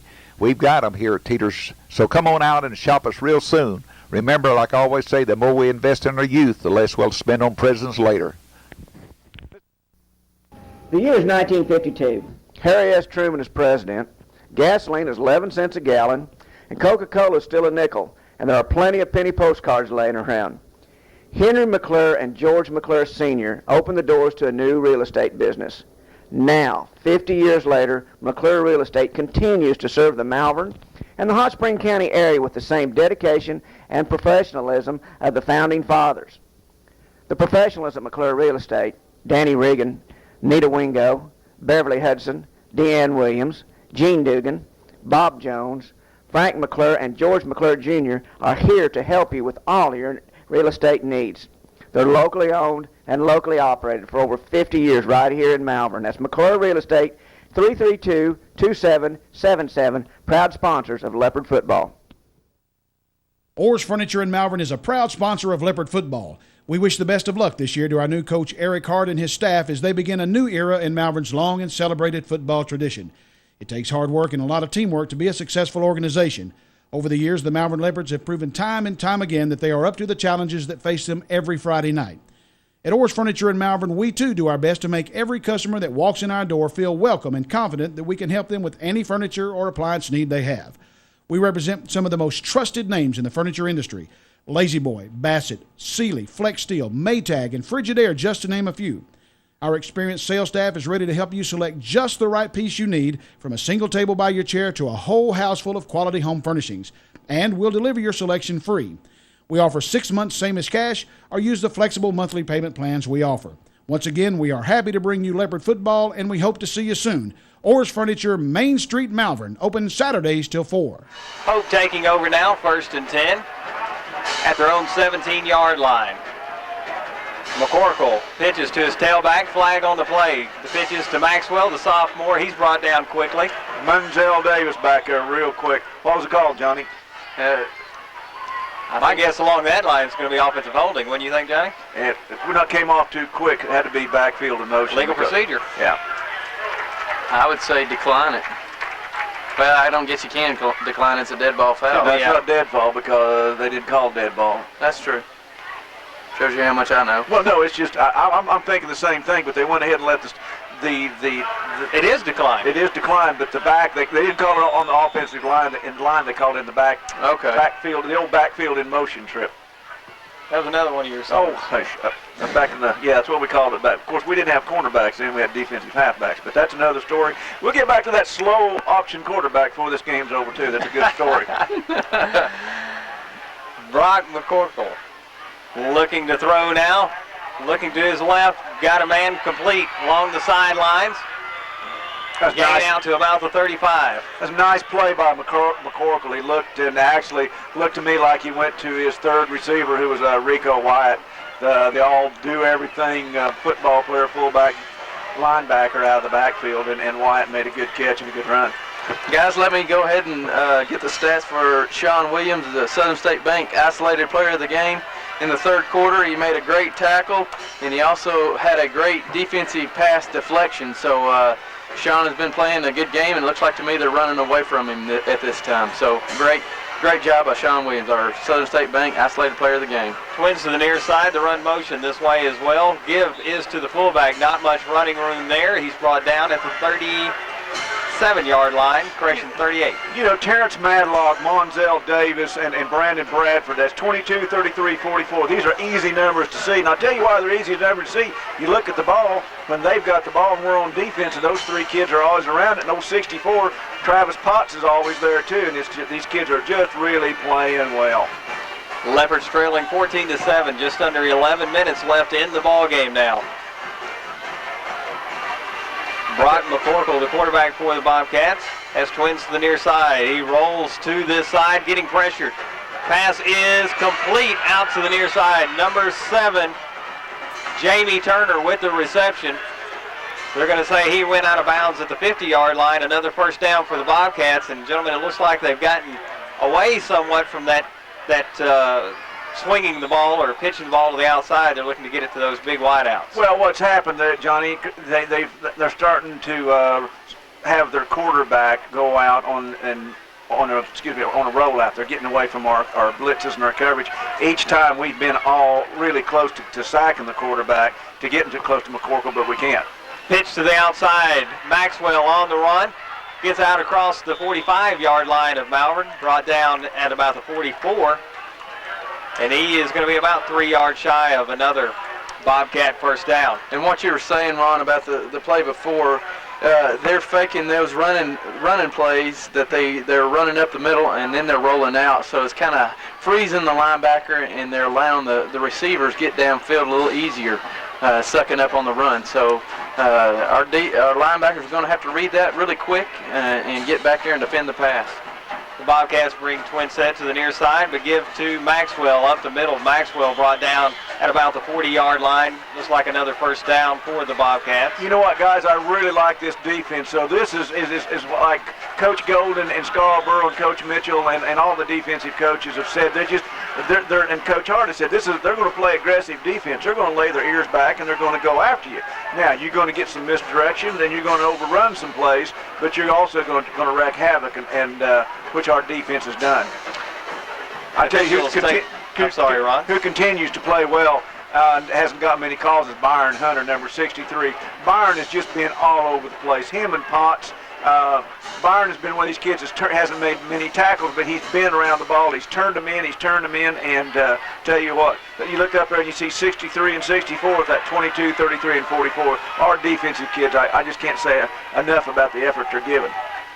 Obviously, the referees need to be hooked up to our broadcast. We had that first down called about 2 minutes ago. Yeah, we could have been home in time for Friday night flights if they'd listened to us. Eagle Eye Gibbs had that one spotted. Eagle Eye doesn't miss one. Bobcats at the Leopard 40-yard line, leading 14-7. The give up the middle to the fullback. He gets near the 35, out to about the 34. Boy, I tell Correction, you what, that was the tailback, Maxwell. Maxwell continues to impress us with his hard running, and he's low to the ground, hard to tackle, and he's just, look at him, guys, he's just not a big kid at all, but he's hard to tackle. Well, he was lined up in a halfback situation where it was a quick hitting hole, just like the fullback would run. He was lined up even with him and shot the hole really quick. The give to Maxwell again up the middle. He's hit quickly this time. Going to be stopped as he crosses the 35. Gain of maybe a half a yard on the play. Actually looks like no gain. Well, I tell you what, there's 22 and 44 at the bottom of the pack. Under him, 33 comes up, and then there's 64 right on top. And right there in the bunch is Rodney Hughes. Those guys have just really been all over the ball. They're going to grade out well on the films, I'm sure. Ball spotted at the 35-yard line. 3rd down and 5 now for the Bobcats. McCorkle takes a snap. Fakes to his fullback. He's running the option. He gets out across the 30-yard line, and that's going to be another Hope first down. Depends on the spot. Hawkeye, what do you think? It looks like he just got it by about an inch or two. No, they're calling. McCorkle didn't get a real good spot on that play. I think we'll call it where his knee was down. It's going to be just shy of the 30-yard line, and this one may be close. Hawkeye says they have it, so I'm going with Hawkeye. I'm going to say they've got it by about the stripe of the football. Oh, you're trying to get like Gibbs now. You're getting real close within the Well, I can see. You can see where they had to get to. Yeah, where the chains were. And it's right on the stripe of the football. I guess we can see that better up here, huh? Absolutely. We had that one called as well. Hey, you got a mouse in your pocket? I tell you, while we got a little second, I'd like to thank our friends at U.S. Bank for donating $25 to the Leopards of the athletic department at Booster Club every time we get a turnover. Western Sizzling for their continued support of the Leopards. And don't forget our friends out at Channel 13, Cox Communications, who makes this possible. Tomorrow at 4 o'clock. McCorkle takes a snap, gives to Maxwell. Maxwell across the line of scrimmage down to about the 27-yard line. 7:42 left here in the 3rd quarter. The Leopards down 14-7. I tell you what, guys, we're seeing a hard-hitting ball game tonight. This is the best ball game that Malvern's played all year. They're hitting hard. They're doing their job on defense, and we just need to come up with a big stop here to keep the chains from moving again. So we're looking for great things to happen right here in the near future. 2nd down and 7. They give fake to Maxwell, actually. Throw over the middle intended. Yeah. And our first pass interference penalty. It looked like Kevin Bryant on the coverage. Yeah, Kevin was a little bit out of position, went over the back, and that may have been a touchdown saving pass interference. Yeah. KB got there just a little ahead of the ball, and that'll cost us. We got this break. Also, I'd like to thank Mike Fights and Sean Fights and the people out at Canton Kentucky Fried Chicken for furnishing the officials and the press box people some very excellent chicken this evening. And again, our friends at Summit Bank, Western Sizzling, U.S. Bank, and Channel 13. Penalty moves the ball down to the 13-yard line. It's going to be 1st down and 10 for the Bobcats. Officials stop play for a moment. You know, you were talking about your Southern State Bank keys. I'll get back to that in a second. Pitch out to the far side. Maxwell wrapped up by Rodney Hughes after a gain of about 2 yards. It's going to be 2nd down and 8. You know, one of your keys, Johnny, in the Southern State Bank keys to victory were big stops. We've had a lot of big stops. It's kind of hard to pick which one, but the defense have made some awful big stops. Well, one of the keys I mentioned is plugging that middle, Ron, and guess what we've done? Play after play after play is plugging that middle with Rodney Hughes and Brandon Bradford and John Skinner and Potts, and I mean, all those guys are really playing a heck of a game, and that's what it takes to win a ball game. And looks like to me that a little confusion here. The Malvern Leopards actually thought Hope had called timeout, which Hope did. They just wanted to run some time off the clock. Looks like. We've got a timeout, 6 minutes and 30 seconds left. The Leopards trail the Hope Bobcats by 7, 14-7. We'll be back right after this. And we are back live at Claude Mann Stadium. 6 minutes, 30 seconds left in the ball game. Hope leads this one 14-7 and are deep in the Leopard territory at the 11-yard line. McCorkle steps up under center. He's got receivers to either side. The give. That's a misdirection. Up the middle. Fool no one. You know, it's kind of nice to look across the field and see what we consider and say time and time and time again, the best chain crew in the state. Now, I'll take them against any 5A, Class A. These guys are good. They stay on top of the game, and they do an excellent job for us. And they've been doing it a long time. There's probably no telling how many 150 years experience of doing chains over there. Exactly. Those guys have. They've been doing it forever. We'll get their names for you later. No gain on the play. It's 3rd down and 8. At the 11, the give to Maxwell, and he is wrapped up quickly. And I'm waiting for him to get up. That is Rodney Hughes making an outstanding tackle as he met Maxwell in the hole. Rodney Hughes and Byron Hunter was right there with him, and like you said, they met him in the hole, and it's a great play by the Leopards. Hope's, do the math, guys. Hope's going to try a field goal here. Watch your fate. Let's see. The ball is going to be spotted back at the 20. So it's going to be a 30-yard attempt.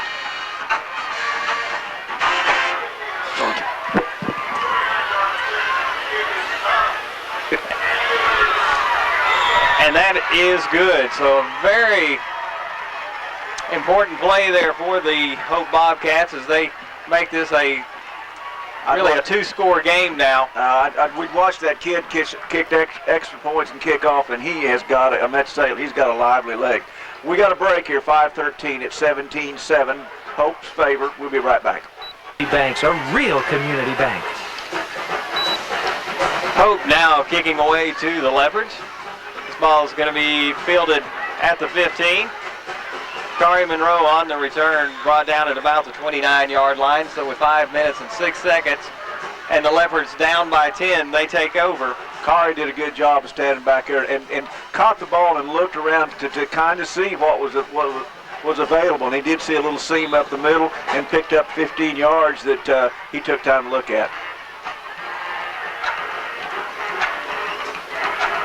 Jace Roberts, the junior quarterback, steps back up under center. Looking to throw out to Norris. Norris on an out route.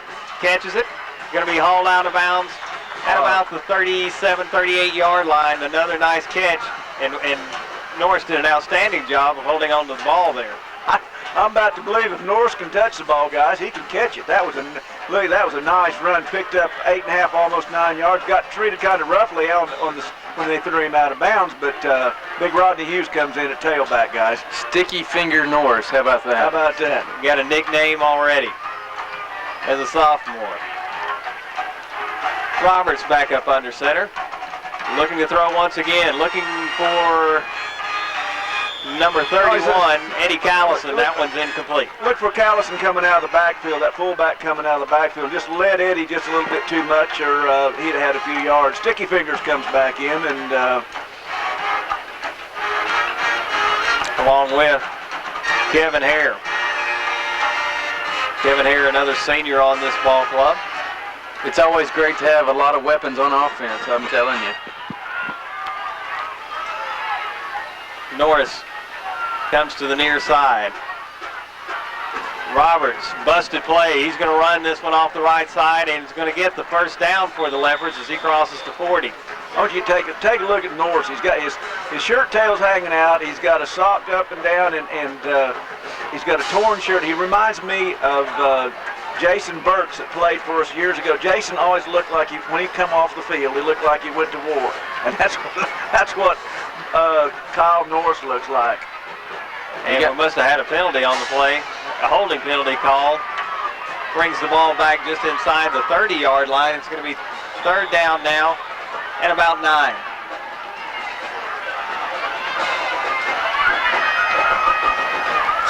Mark Blackerby coming out of the game for the Leopards. Kevin Bryant comes to the near side.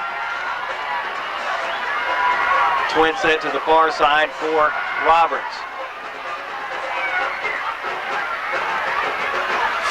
Roberts looking for Bryant. And Roberts is hammered in the backfield. Had to get that one away quickly. Didn't give Bryant much of a time to make his cut. It's going to be 4th down now. Leopards down by 10, 4:25.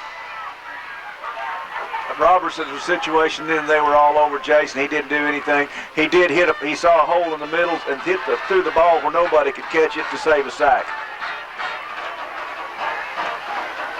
4:25 left here in the fourth quarter. Leopards down 17-7.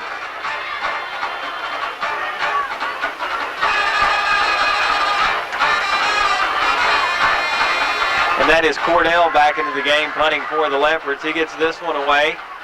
Takes a bad bounce after hitting at about the 46-yard line. Got Going to be down at the 50. Got another flag on the play.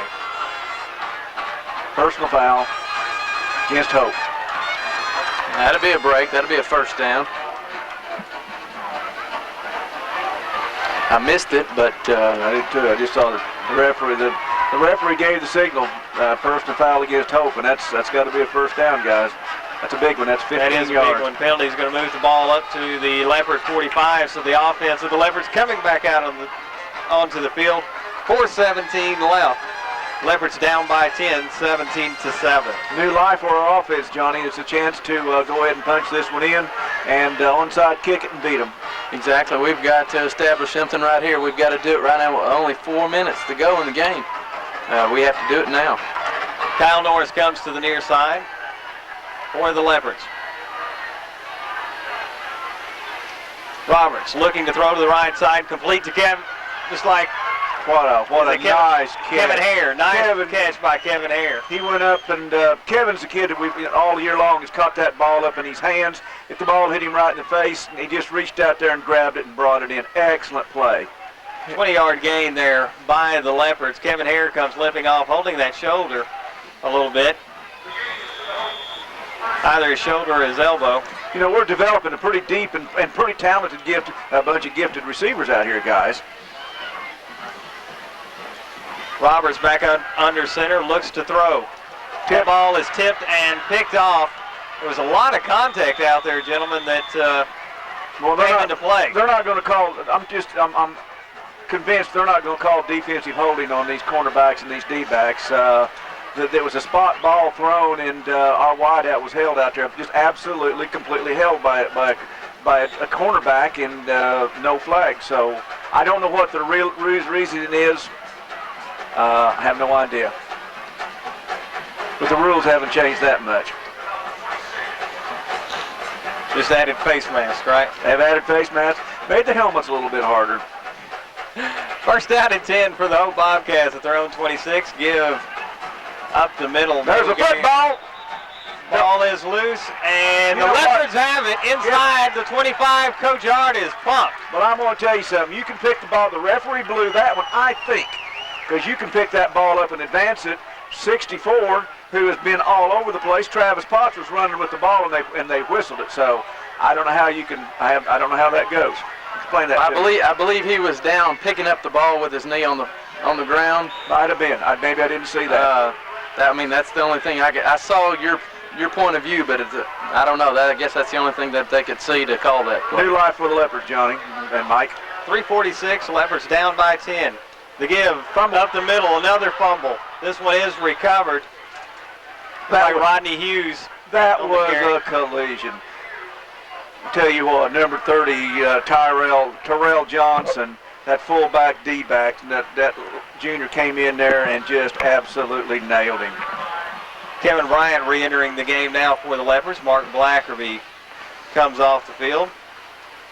Mark, another junior, is going to contribute again next year for the Leopards. Twin set to the near side with Kevin Hare and Kyle Norris. Looking to throw to the right side is Roberts. This one is hit at the linebacker, gets a hand on that one, knocks it down, almost picked off. It's number 85. Yeah, it's Rain Brown. Yeah, they've dropped their linebackers back in there in that zone we've been hitting, Johnny, and they're getting their hands up. That's 2 times they've done that. And yeah, they're reading that we're going to that side of the field with the ball, and in the second half we've gone with the weak side with 2 receivers, and we've been effective on that side. Got a another isolation play for Bryant. This ball is picked off, thrown short at the 13-yard line. Jace just didn't. I don't think he had a good grip on that ball, and it didn't get a lot. Got too much air under it, and I believe he'd like to have that one back to rethrow that one. Sure, he'd like to try that one again. Bobcats take over at their own 13-yard line. 2:57 left in this one. The Leopards are down by 10.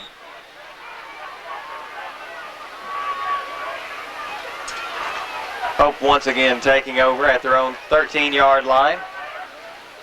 I don't expect Hope to throw the ball. I expect them to try to get as much time off this clock and get out of here as fast as they can. The pitch to Maxwell, the right side, tripped up and nailed. Boy, I tell you by what. Kari Monroe. Boy, Chase Thornton was in there, really hit him. He jumped over Chase, and Chase slowed him down. Kari Monroe comes shooting across there, and then it's a 4-yard loss. Again, it's just that hard charging defense that you're going to get when you just lay your ears back and go at them. Second down and 14 now for the Bobcats. Ball spotted at the 9-yard line. Twin set to the near side. McCorkle takes the snap. The give to Maxwell up the middle. He's going to get back to about the original line of scrimmage. We got a timeout on the field. Leopards use one of their 2 remaining timeouts with 2:08 left. Trailing 17-7. We'll be back. We are back live at Claude Mann Stadium. The Leopards trailing the Bobcats from Hope 17-7. 2 minutes and 8 seconds left in the ball game. Hope has the ball at their own 13-yard line. It's third down and 11. We get a stuff here. We'll stop the clock again. Kari Monroe really made it come up and made an excellent play. There's our pass to the far side. Yeah, that was our last timeout. 2 minutes, the 2-minute warning. Guys, what can we do here? We can, obviously, we can score quick, onside kick. The Leopards have just have made a lot of improvement where we need a little bit of more offense. We'd hope to get a little more offense, but this defense has played well. We've held a pretty powerful Hope Bobcat team to 17 points, and I'll have to look. That may be the low that's maybe the least points that they have scored this year, seems like, looking back. Well, they scored 14 on Nashville, 14 on Camden Fairview, and that's it. Excuse me, 10 at Camden Fairview. Actually, 1 at Nashville, 27-14. So this is actually their second lowest point total of the year so far, 10 points versus Camden Fairview. Yeah, this is a team that's been scoring 27, 37, 32, 29, that's been scoring a lot of points. So the defense has stepped up. The offense is finding itself, and we're not out of this ball game yet. I tell you what, when you got number 2 back there receiving a punt, anything can happen, can't it? He's an athlete, I'm telling you. He's got the body to be, something special for Malvern. He can make things happen, I can tell you that. Be interesting to see if the Leopards go for the block here or set up, try to give Kevin Bryant some room to make a return. It looks like they're going for the block. The punt has barely gotten away. How he got it away, I'll never know. Hey, he's touched it twice. Oh, I'm sorry. Yeah, ball is touched as it crossed the 30-yard line. It's going to be spotted at about the 31. So with 1:52 remaining in this game, the Leopards take over at the 31. I don't know how. I do not have any idea. That's twice how they've got punts off. That kid's got punts off between our guys or something. And that was big. That was, look at it tomorrow on Channel 13 at the end of the game. And we're close there to getting a touchdown with 1:52 left and really putting some heat on Hope. We still got a chance. Hope now with the safeties playing deep. Roberts looking to throw to Norris, overshoots his man.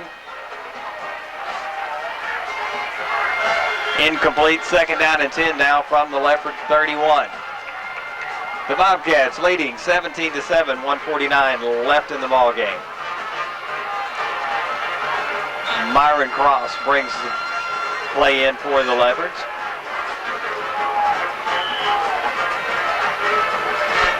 Looks like the Leopards had too many men in the huddle once again.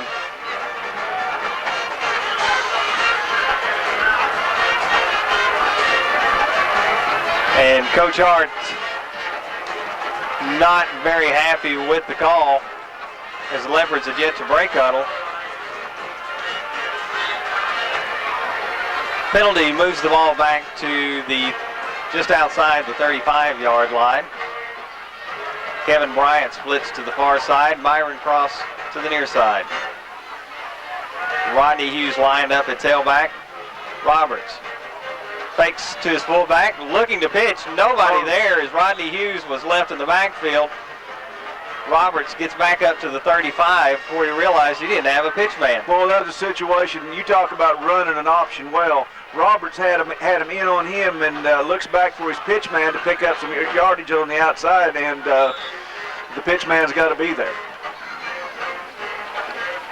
Kyle Norris this time bringing in the play. He comes to the near side. Kevin Bryant to the far side. Looks like Damon Witherspoon back in at tailback for the Leopards. Roberts looks to throw. Throwing deep for Bryant. Oh! Collision as the receiver and defensive back converge. That was almost 6. Another step or two, and Kevin Bryant has that one. Good coverage, but an excellent pass by Roberts. Pass incomplete. It's 4th down now for the Leopards. 13 yards to go for the first down. They need to reach the 21-yard line. LT Tobias goes to the far side. Kyle Norris to the near side.